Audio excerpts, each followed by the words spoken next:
How to log into your Huawei router. If you own a Huawei router, then you must know how you can log into your router and access the required settings.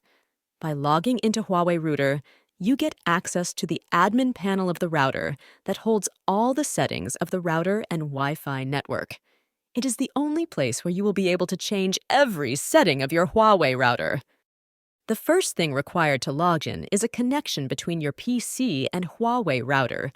You can do it either by connecting to the Wi-Fi network of the Huawei router or using an Ethernet cable.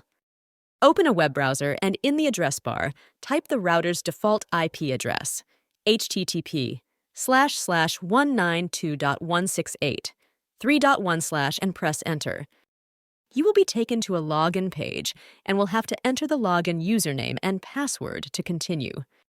For most of the Huawei router models, the default login username and password are username, admin, password, admin@huawei.com or admin@Huawei. Enter these login credentials and click on Login. If these login credentials don't work, then check our list of default router IP address and passwords. You will be now logged into your Huawei router admin panel. Locate the small reset button at the back of the router. Thanks for watching. Subscribe, like, and share.